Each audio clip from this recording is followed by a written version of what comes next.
Assalamualaikum warahmatullahi wabarakatuh. Halo teman-teman, perkenalkan nama saya Nila Marina, NPM A1M020040, mata kuliah Filsafat Pendidikan dengan dosen pengampu Dr. Muhammad Kristiawan, Magister Pendidikan. Baiklah, pada video kali ini kita akan membahas mengenai bab 2 dasar-dasar pengetahuan, penalaran, dan logika. Di mana topik yang akan kita bahas yaitu 1. Apa itu penalaran? Pada materi ini kita akan membahas pengertian penalaran, ciri-ciri penalaran, serta prinsip penalaran. Pada materi kedua kita akan membahas apa itu logika. Pada materi ini kita akan membahas objek material dan objek formal logika, tempat logika dalam peta ilmu pengetahuan, sejarah logika, serta kegunaan logika.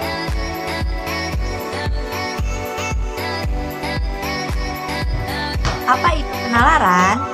Penalaran merupakan suatu proses berpikir dalam menarik suatu kesimpulan yang berupa pengetahuan. Penalaran menghasilkan pengetahuan yang dikaitkan dengan kegiatan berpikir dan bukan hanya dengan perasaan. Penalaran pada hakikatnya adalah proses berpikir dalam rangka menarik kesimpulan atau menemukan kebenaran. Ciri-ciri penalaran. Sebagai suatu kegiatan berpikir, maka penalaran mempunyai ciri-ciri tertentu.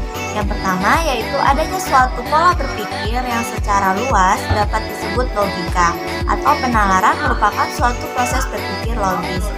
2. Sifat analitis dari proses berpikir. Analisa pada hakikatnya merupakan suatu kegiatan berpikir berdasarkan langkah-langkah tertentu.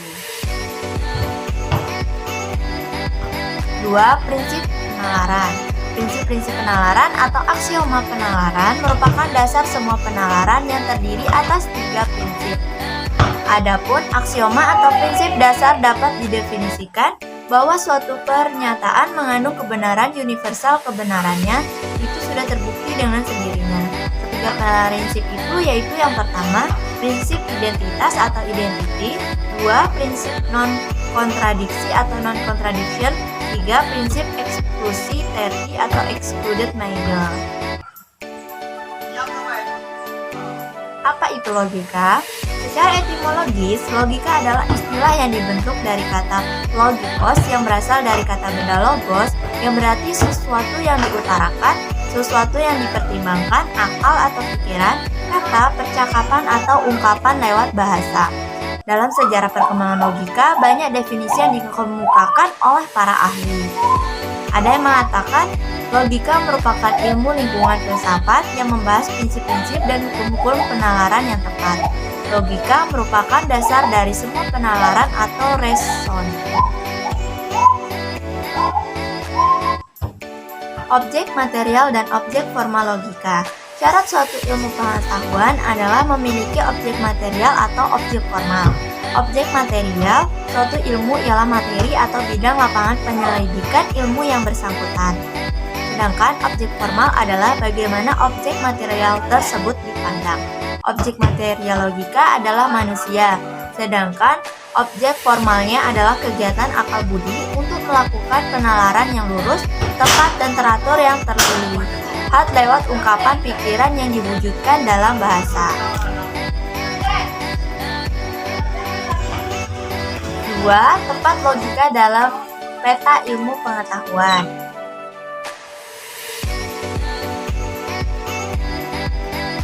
Aristoteles pada tahun 384 sampai 322 sebelum Masehi membagi ilmu pengetahuan ke dalam 3 kelompok, yakni A. Filsafat spekulatif atau filsafat teoritis yang bersifat objektif dan bertujuan mengetahui pengetahuan itu sendiri.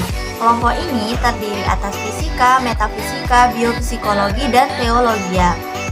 B. Filsafat praktis yang memberi pedoman bagi tingkah laku manusia, terdiri atas etika dan politik. C. Filsafat produktif yang membimbing manusia menjadi produktif lewat keterampilan khusus, terdiri atas sastra, retorika, dan estetika. Dilihat dari fungsi dan tujuannya, ilmu pengetahuan dibagi menjadi 2 kelompok, yaitu ilmu teoritis, di mana ilmu teoritis ini terbagi menjadi 2, yaitu pertama deskriptif atau ideografis, yaitu ilmu-ilmu sejarah, sosiografi, etnografi, dan sebagainya. 2. Kedua, mnemotetis atau eksplanatif, yaitu ilmu-ilmu kimia, ekonomi, sosiologi, dan sebagainya. Kemudian B, ilmu terapan terbagi menjadi dua, yaitu pertama normatif, yaitu ilmu-ilmu logika, hukum, dan sebagainya. Kedua, positif atau pragmatis, yaitu ilmu-ilmu teknik, pertanian, dan sebagainya.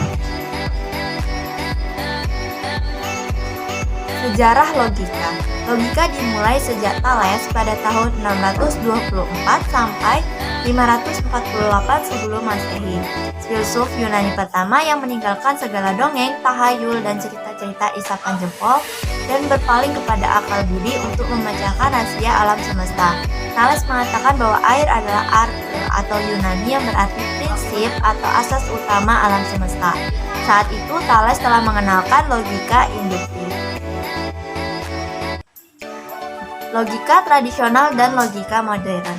Logika tradisional membahas dan mempersoalkan definisi, konsep, dan terminologi menurut struktur, susunan, dan nuansanya, serta seluk-beluk penalaran untuk memperoleh kebenaran yang lebih sesuai dengan realitas. Sedangkan logika modern atau logika simbolik atau logika matematik menggunakan tanda-tanda atau simbol-simbol matematik, hanya sanggup membahas hubungan antara tanda-tanda itu. Padahal realitas tak mungkin dapat ditangkap sepenuhnya dan setepat-tepatnya oleh simbol-simbol matematik. 5. Kegunaan logika. Kegunaan logika ada 4. Yang pertama yaitu membantu setiap orang mempelajari logika untuk berpikir secara rasional, kritis, lurus, tertib, tetap, metodis, dan koheren. 2. Meningkatkan kemampuan berpikir secara abstrak, cermat, dan objektif.